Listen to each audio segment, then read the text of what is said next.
అయితే ఈ ఊళ్ళో 10 మంది జైన పండితులు ఉంటారు. వాళ్ళంతా రాజునికి గలాట చేస్తారు. నువ్వు ఎక్కడి నుంచి వచ్చి చెప్తే వాళ్ళ మాటలు వినేసి నువ్వు మతానికి చేరుకున్నావే, వాళ్ళ దగ్గర ఏమి ఉంది అనేసి. అప్పుడు రామాజీ గారు అట్లా కదప్ప, రాముని తమ్ముడు లక్ష్మణుడు వచ్చి ఆదిశేష అంశము, వీళ్ళు ఆదిశేష అంశము అని చెప్తారు. పోతే ఎవరు వినేలేదు.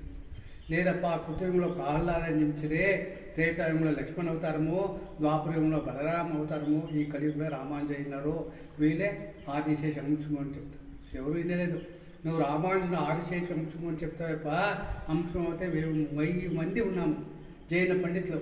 మేము ప్రశ్నలు అడుగుతాము, ప్రశ్నకి ఏకకాలంలో ఆన్సర్ ఇచ్చే మనంతా జయించి వెళ్ళాలి, లేకుంటే నువ్వు వాపసు జయమతికి రావాలా అనేసి రాజుని దగ్గర కలెక్ట్ చేస్తాను. ఇప్పుడు ఏమప్ప చేసేది అనేసి వచ్చి రామానుజ గారి దగ్గర అడుగుతారు. ఇట్లా చెప్తా ఉన్నారు, లేకుంటే నేను మళ్ళీ జైన మతానికి వెళ్ళేస్తాను అని చెప్తాను. అప్పుడు రామానుజ గారు చెప్తారు, నీకు మంచి చేసింది ఎవరయ్యా?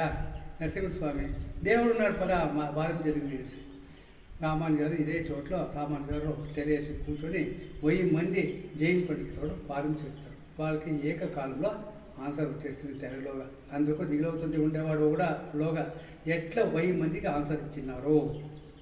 తెర తీస్తామంటే దిగులు ఒక్కొక్కరే వచ్చి సంఘం చేసి చూస్తారు. చూస్తే రామానుజుడు వెనక ఆదిశేషం ఉంటుంది, నరసింహస్వామి శేషరూపంగా ఉంటుంది. ఇది చూసి కొంతమందికి మతిభ్రమ అవుతుంది, కొంతమందికి ఆ విషద్వారికి శక్తిపోతారు. తర్వాత అందరూ శరణాగతి చేస్తారు. శరణాగతి అయితే ఇక్కడ రామానుజు గారు 12 సంవత్సరాలు ఉండేదానికి ఒక చోటు దొరుకుతుంది. 12 సంవత్సరాలు ఉండేటప్పుడు ఏం చేస్తారు?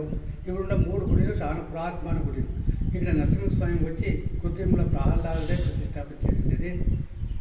కిందటి పార్సార్థి గుడి ఉంది, అది వచ్చి ద్వాపరయుగంలో ధర్మరాజు ప్రతిష్ఠ చేసినది. అక్కడ గీతోపదేశం చేసేదానికి స్వామివారు పార్థసార్థి అవుతారు.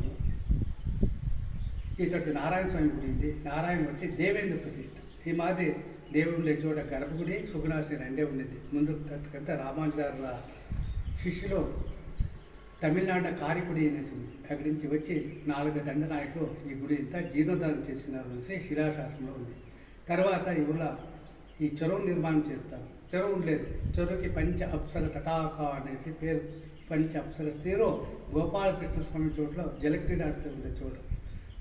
సరోవరం అంటే నీళ్ళంతా వేస్ట్ అవుతుంది తప్ప ఏం చేసేది అనేసి రామానుజు గారు యోచించేసి 2 కొండ మధ్యంలో కట్టి చెరువు నిర్మాణం చేసి దానికి మంగళాశాసనం చేసి రామానుజ తీర్థము, తిరుమల సాగర